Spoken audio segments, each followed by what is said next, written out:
अस्सलाम वालेकुम। हमारा जो फर्स्ट क्वेश्चन है वो है कि हमने लीनियर इक्वेशंस को सॉल्व करनी है और जो है ना इसका सोल्यूशन चेक करना है। तो पार्ट ए से हम स्टार्ट कर रहे हैं। x + 1 over x - 1 is equal to 2x + 3 divided by 2x - 5। अब इनको हमें सबसे पहले हमें पता होना चाहिए कि हमारे पास लीनियर इक्वेशंस कौन सी इक्वेशंस होती हैं। अच्छा, जिन क्वेश्चंस में हमारे पास x की जो पावर है वो 1 हो वो हमारे पास लीनियर इक्वेशंस होती हैं। अब ये जो क्वेश्चन है ए पार्ट क्वेश्चन नंबर 1 का, उसमें हमारे पास x की जो सबसे बड़ी पावर है वो 1 आती है। तो हमें पता है जी कि हम लीनियर इक्वेशन जो सॉल्व करने लगे हैं। लीनियर इक्वेशन सॉल्व करने का मतलब है कि हमें x की वैल्यू फाइंड करनी है। तो अब x की वैल्यू फाइंड करने के लिए हम देखेंगे कि हमारे पास तो ये फ्रैक्शंस की सूरत में क्वेश्चन आ गया है, तो हमने सबसे पहले इसकी फ्रैक्शंस ख़त्म करनी है, फिर हम x की वैल्यू को फाइंड कर सकेंगे। तो हमने फ्रैक्शंस किस तरह से ख़त्म करनी है, हमने इनको क्रॉस मल्टीप्लाई करना है। जो 2x - 5 है इस टर्म को x + 1 के साथ मल्टीप्लाई कर देना है। जैसे x + 1 ये इसको इसके साथ जब मल्टीप्लाई किया तो ये फॉर्म वैसी की वैसी आ गई, इक्वल ये सेम, और 2x + 3 वैसे ही लिख दिया और इसको x - 1 के साथ मल्टीप्लाई करना है। अब इन दोनों को मल्टीप्लाई करना है, किस तरह से करेंगे? सिंपल अलजेब्रिक मेथड जो है वो यूज़ करेंगे। इस फर्स्ट x को हम बाहर लिख लेंगे, इस x को इस पूरी जो पार्ट है इसके साथ हमने मल्टीप्लाई करना है, यानी इस x को 2x - 5 के साथ करना है, +1 वैसे ही आ जाएगा। और अब इस 1 को 2x - 5 के साथ मल्टीप्लाई करना है, जो यहाँ पर हमने ये लिख दिया, इक्वल आ गया। अब इस 2x को x - 1 के साथ मल्टीप्लाई करना है, ये 2x आ गया, x - 1 आ गया, +3 हमने वैसे ही लिखा और इस 3 को अब x - 1 के साथ मल्टीप्लाई करना है। अब हम नेक्स्ट स्टेप पे आ जाएंगे। जब x को 2x के साथ किया 2x², x को -5 के साथ किया माइनस वैसे ही आ गया, x को इसके साथ किया 5x, अब प्लस आ गया, 2 को 1 के साथ किया 2x आ गया, -5 और 1 को किया 5 आ गया। अब 2x को x के साथ किया तो 2x² आ गया, पावर्स जो हैं वो प्लस हो जाती हैं। यहाँ पर 1 पावर थी, यहाँ पर 1 पावर थी, जब इनको प्लस किया तो 2 आ गया। अब 2x को -1 के साथ किया तो -2x आ गया। इसी तरह से 3 वैसे ही, 3 को x के साथ किया 3x, -3 × 1 = 3 आ गया। अब ये वाली फॉर्म में हम चेक करेंगे, यहाँ पर 2x² जो है वो एक ही है, तो यहाँ पर ऐसे ही आ गया।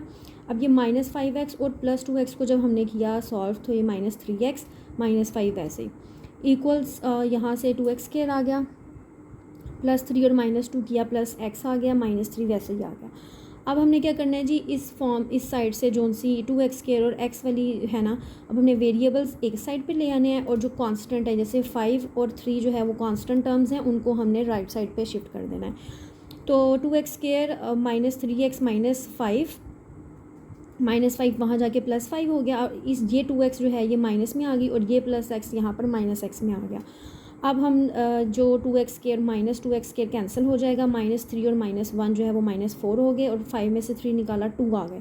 अब यहाँ से x की वैल्यू हमने फाइंड करनी है, तो ये -4 2 के साथ जब डिवाइड होगा यहाँ जाकर तो ये x की वैल्यू -1/2 आ गई। अब क्वेश्चन में हमें कहा गया है कि हमने इस सोल्यूशन को चेक भी करना है। तो सोल्यूशन को चेक कैसे करना है? x की जो हमारे पास वैल्यू आई है, ये जो x की वैल्यू आई है इसे हम क्वेश्चन में पुट करेंगे और फिर चेक करेंगे कि क्या लेफ़्ट हैंड साइड और राइट हैंड साइड जो है वो इक्वल आते हैं या नहीं।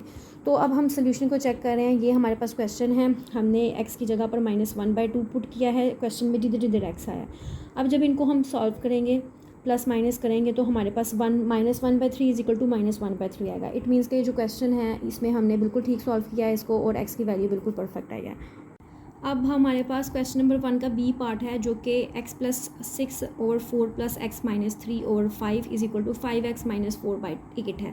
ये भी हमारे पास लीनियर इक्वेशन है, क्योंकि x की जो पावर है वो हमारे पास 1 है, हमने इसको सॉल्व करना है और हमने x की वैल्यू फाइंड करनी है। तो इसके लिए हम क्या करेंगे, अब हम इनको डायरेक्ट क्रॉस मल्टीप्लाई नहीं कर सकते। क्यों? क्योंकि जो लेफ्ट हैंड साइड है वहाँ पर दो जो टर्म्स हैं, ये और ये वाली टर्म, ये प्लस हो रही हैं, तो हम इनको प्लस करेंगे। प्लस करने का जो बेसिक मेथड है, जो बेसिक अलजेब्रा है, उसके अकॉर्डिंग हम एलसीएम लेते हैं। तो यहाँ पर हमने एलसीएम ले लिया, ये इस लेफ्ट हैंड साइड का एलसीएम ले लिया। वो किस तरह से ले लिया? 4 × 5 20 होता है, तो 20 नीचे आ गया, 4 5 × 20। अब इस 20 को इस 4 के साथ जब डिवाइड करेंगे तो 4 5 × 20 आता है। इट मीन्स कि जो 20 डिवाइड करने के बाद जो हमारे पास 5 आया, उस 5 को हमने यहाँ पर लिख दिया और इस वाली टर्म के साथ उसको मल्टीप्लाई कर दिया। अब ये प्लस वैसे ही आ जाएगा। अब इस 5 को इस 20 को इस 5 से जब डिवाइड करेंगे तो आएगा 5, 4 बार 20 होता है, तो वो जो 4 है उस 4 को हम इस वाले पोर्शन के साथ मल्टीप्लाई कर देंगे। एक साइड हो गई। अब लेफ़्ट साइड जो है, राइट साइड जो है वो वैसी की वैसे ही आ जाएगी। अब जो है, अब इनको हमने मल्टीप्लाई करना है। 5 को x के साथ, 5 को 6 के साथ किया 30 आ गया, प्लस वैसे ही 4 को x के साथ किया और ये माइनस का साइन आ गया। 4 को 3 से किया मल्टीप्लाई तो 12 आ गया, डिवाइडेड बाय 20। और ये अब हमने 5 और 4 को जब प्लस किया तो 9x आ गया। 30 और 12 को जो है वो सब्ट्रैक्शन की तो हमारे पास 18 आ गया। डिवाइड में हमारे पास 20 आ गया और ये साइड पे जो है वो एज इट इज़ आ गई। अब जब हम इसको क्रॉस मल्टीप्लाई कर सकते हैं तो हमने देखा नीचे 8 है, यहाँ 20 है, इसको हम जो है वो 4 के टेबल के साथ हम इसको कट कर सकते हैं। तो हमने इसको 4 के टेबल से कट किया। 4 2 ज़ार 8 आता है, 4 5 ज़ार आता है 20। अब हमारे पास जो ये आ गई है ना, ये फॉर्म में हमारे पास सिंप्लीफाइड हो गया। अब ये हमारे पास वो फॉर्म बन गई है जैसी फॉर्म क्वेश्चन नंबर 1 के ए पार्ट में थी, यानी अब ये ना प्लस हो सकती है या ना माइनस। तो हमने क्या करना है, हमने क्रॉस मल्टीप्लिकेशन मेथड यूज़ कर लेना है, यानी कि इस 2 को हमने 9x + 18 के साथ मल्टीप्लाई कर देना है और इक्वल्स लगाकर जो राइट हैंड साइड है 5x - 4 को 5 के साथ मल्टीप्लाई कर देना है।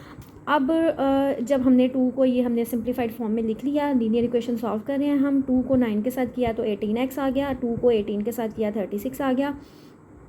इसी तरह से 5 को 5 के साथ किया 5x के साथ तो 25x आ गया, माइनस एज इट इज़ 5 को 4 से किया तो 20 आ गया। अब हमने x यानी वेरिएबल वाली जो टर्म्स हैं वो हमेशा हम लेफ़्ट हैंड साइड पे लेकर आते हैं, तो 18x वैसे ही आ गया, माइनस यहाँ से प्लस से यहाँ आएगा तो माइनस हो जाएगा, इक्वल के साइड पे आएगा, इक्वल्स टू -20 वैसे ही ये जो प्लस 36 था ये यहाँ आकर -36 हो जाएगा। अब जब इनको हमने किया सब्ट्रैक्शन तो -7x आया, इस साइड पे आया जी -56। माइनस माइनस जो है वो कैंसिल हो गए। x की वैल्यू फाइंड करनी है तो 56 को 7 के साथ डिवाइड कर दिया हमने, तो x की वैल्यू हमारे पास 8 आ गई। अब हमने x की वैल्यू आ गई, अब हमने अपना सोल्यूशन चेक करना है जो हमें क्वेश्चन में गिवन है। क्वेश्चन में कहा गया है कि अपना सोल्यूशन चेक करें, तो हमने क्या किया, ये जो हमारे पास क्वेश्चन में दिया गया है, ये हमारे पास क्वेश्चन है, इसमें हमने x की वैल्यू 8 पुट कर देनी है और देखना है कि क्या ये दोनों जो साइड्स हैं लेफ़्ट और राइट हैंड साइड वो इक्वल आती है या नहीं। अब जब हम सोल्यूशन में आए हमने उसमें पुट कर दिया, क्वेश्चन में 8 को पुट कर दिया x की जगह पर। जब इनको प्लस किया, माइनस किया, डिवाइड किया तो दोनों जो साइड्स हैं वो 9/2 = 9/2y। इट मीन्स कि ये क्वेश्चन हमने बिल्कुल ठीक सॉल्व किया है।